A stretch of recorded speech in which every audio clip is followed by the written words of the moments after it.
So in this video, we will talk about the difference between SSP2 and the SSP5. I get these questions quite often, like, is this thing better bang for the buck? Well, the short answer is yes. In general terms speaking, if you're only looking for a secondary, I cannot think of a better value than Hicapa. I mean, some people argue that you can buy army armament. This is not army armament, okay? You could argue kind of looks like some of the army armament with a compensator, but the army armament does not have a fixed barrel. It's still a wobbly barrel, it just kind of looks like it together. Also, army armament does not have steel internals, does not have steel trigger groups, okay? They barely work. I mean, they work, but they break rather fast. The SSP2 is built to be a SSP1 replacement, and it is meant to be a long-term secondary. That if you just use it as secondary, you just pick this thing up. I mean, we didn't really plan this with a lot of upgrade in mind compared to the SSP5. It is meant to be just you buy it, you use it for a couple of years, then you replace with something new. So the upgrade we have this is quite basic. You can put on red dot. Well, nowadays you can always put a red dot on a pistol. We chose this mount because it's you can reverse it. It's exactly it looks the same on both sides, and just so you can use the universal holster. You can also put a gas pedal if you do not use that. However, the hole pop chamber, while it is one piece, but it is a lot more similar to a regular TM. It's hard to see, but it's you still basically the same size as the outer barrel. And what that means, you have a lot less space for your nub. It functions actually a lot more like a regular hole pop. You just have a plate, but in case of SSP2, you have a screw pressing on a plate.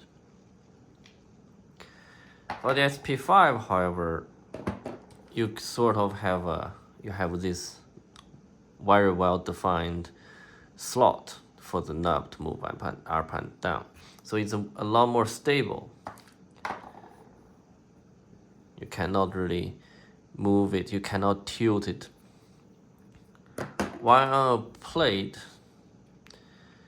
the good thing about the TDC is a big issue with the TM style hole pop is when you start tightening the dial, it's only pulling this plate from one side, and it can't a lot. But still, it's a plate. You can get some degree of play on it.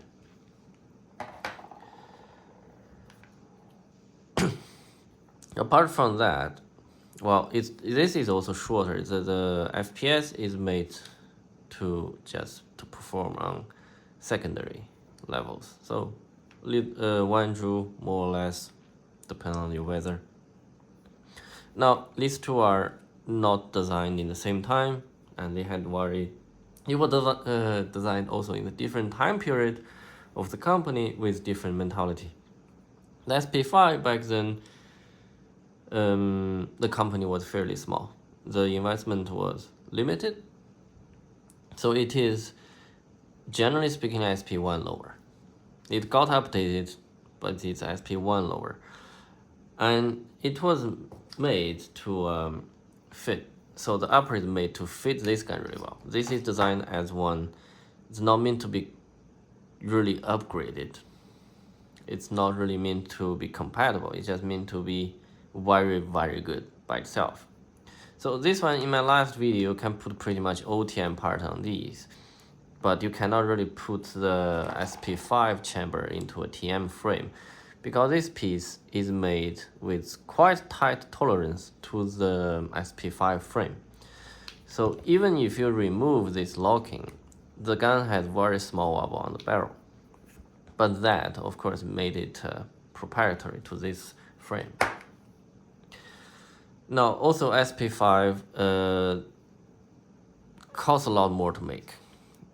you're talking about this slide is pretty. All these pieces require very little post processing. Yeah, just a frame and the slide is fixed on the mill to do some surface finishing. But surface finishing, okay, there is no retouch on all the resets. All these, they just come out of the mold looking like that. The SSP5 is completely different. This is just extrusion, so when it came out, it just one profile of aluminum, and all these cuts need to be done quite precisely on CNC lathe. Together, there is the knob and everything else made this thing quite a bit more precise.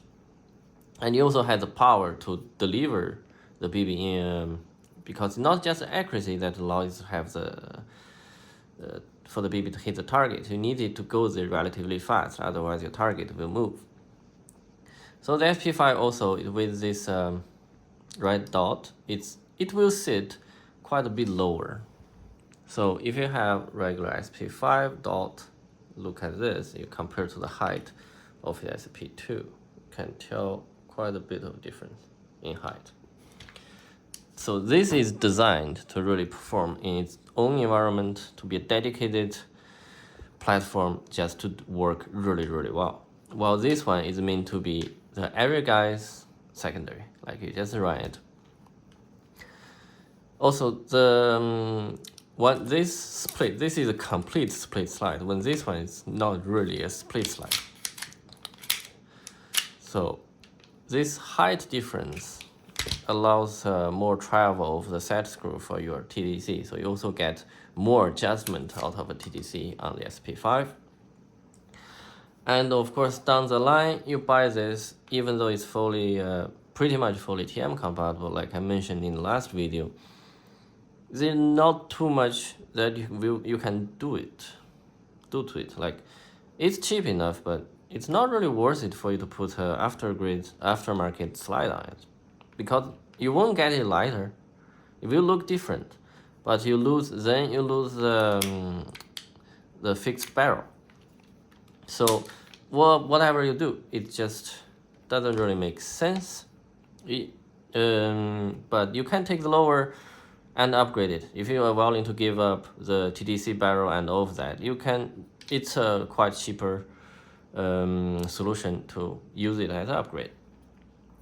Now, will the SP5 upper go on the SP2 lower? No, it will not, for two reasons. First, as I mentioned, hole pop chamber tolerance. And second is, well, not really planned. It's the front piece chamfer. The length of it only fits the SSP5 frame. Like on my personal build right here, I had to mill it off.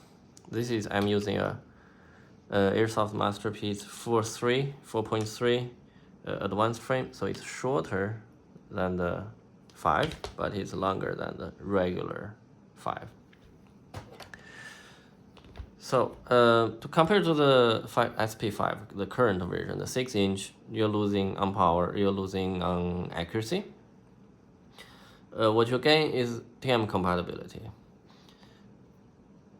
But on the SP5, we have a lot of things more planned. Like we have the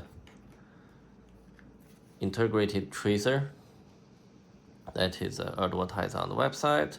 There will be a colored slide. Not this one, this is one Cerakote. Because the 5.1 is on the way.